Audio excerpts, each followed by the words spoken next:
Tai tokius nagučius man atvežė vyro brolio žmona.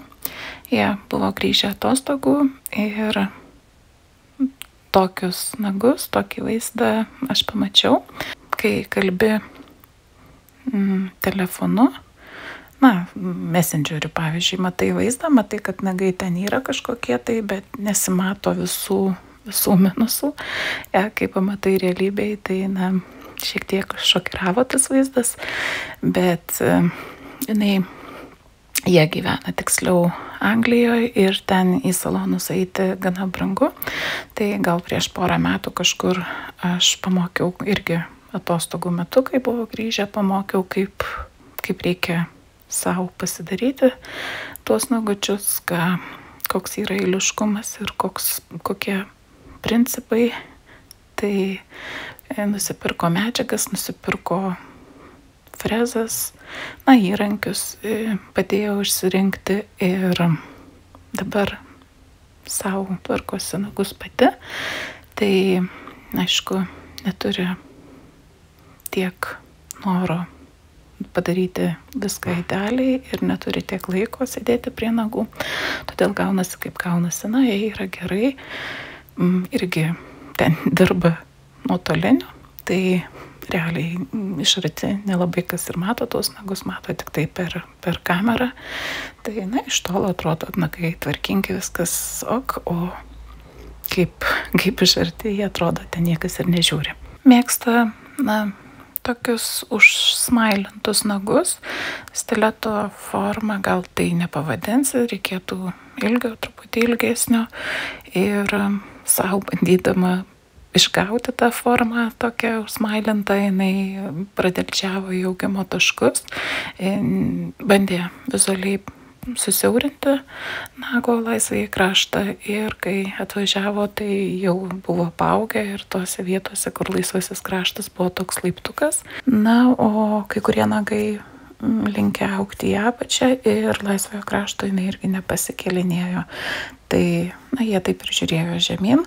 Tai dirba pati jinai su poligeliu, bet nepaklausiau, ar jinai nekelia dėl to, kad tingi, nenori tenai per daug laiko praleisti prie nagų, ar nesupranta, kaip padaryti ir kaip pakelti tą laisvąjį kraštą. Tai man darbo buvo tikrai nemažai ir reikėjo ir sutvarkyti tiesiai augimo taškais ir pakelti kai kuriuos nagus. Tai prieš tai buvęs manikiūras, kurį dabar nuiminėjau dangą, tai ir buvo mano darytas prieš 2 savaitės.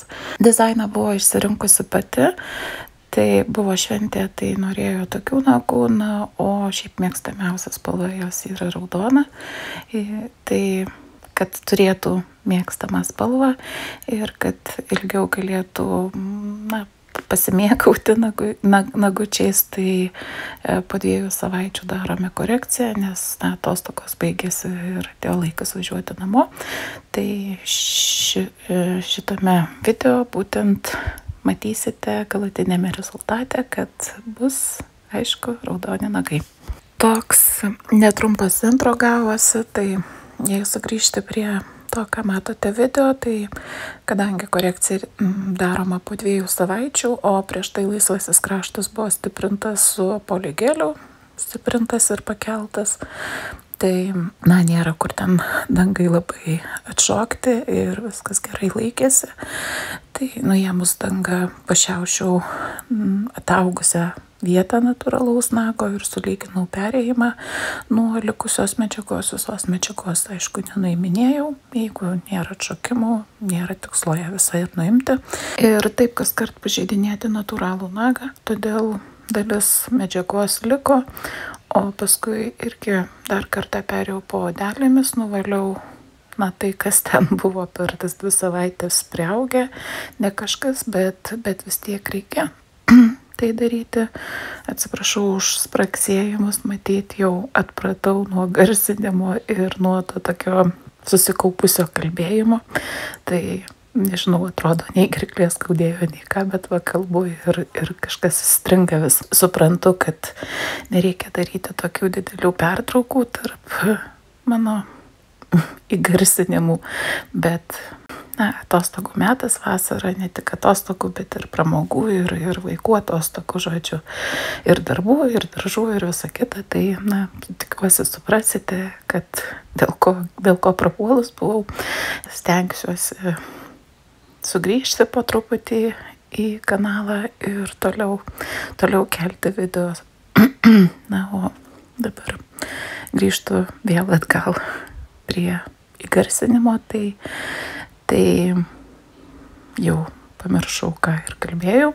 Žodžiu, apie odeles, tai vis tiek reikia nuvalyti, nes jeigu kutikulė yra užaugusi ant nago, tai padengus ją baze, jinai atšoks, o atšoks ne tik jinai, bet ir ant jos uždengta bazė, ir dėl to, kai klausia, dėl ko būna atšokimai nuo odelio pusės, tai būtent dėl to, kad viena iš priežasčių, jeigu yra nenuvalyta kutikulė nuo nago.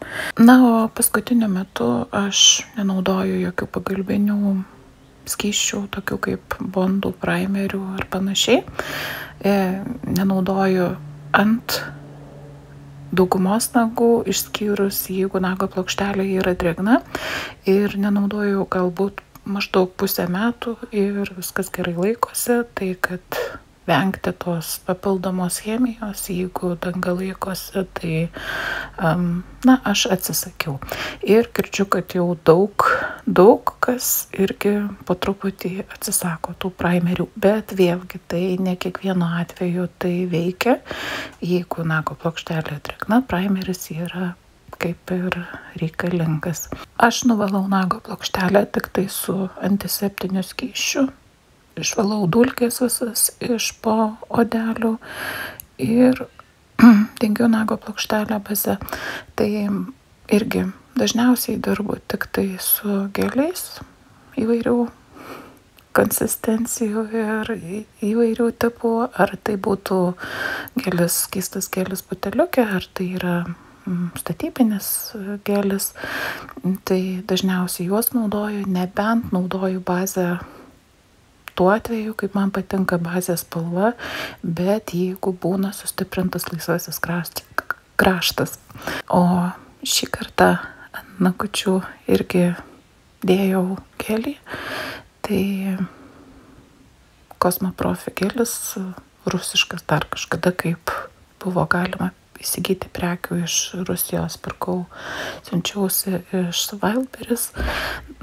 Dabar galimybių nėra tokių pirkti, bet šiaip man jisai labai patinka. Ten nedidelė, aš gal 15 ml talpos dėžutę buvau įsigijusi ir jau jinai eina į pabaigą, nes tikrai ir gerai laikosi ir labai gerai pasiskirsto. Tai tokia tekstūra labai patogi, nei per tirštas, nei per skystas, ir puikiai laikosi ant nagų. Tai gelių turiu tikrai visokiausių ir dabar nėra jokios problemos jų įsigyti Lietuvoje profesionalių firmų, bet tokios tekstūros ir taip lengvai, kuriuo būtų galima dirbti gelio, dar kito nesutikau. Tai man aišku, kažkas labai panašaus yra Silkyr geliai, gana patogus, ir Roja geliai dirbti. Viktorijos Avdejevos turiu begalę priemonių, bet geliai jau man šiek tiek tirštoki, net ir tas vadinamas kremgelis, ne tokia tekstūra, ne taip lengvai, jisai turi tokio lipnumo kažkokio, o čia,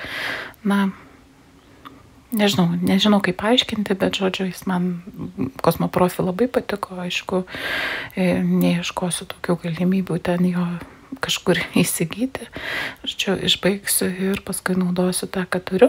O priemonių turiu begalę, dar ir anūkam tikriausiai užteks su mano darbo apimtimis.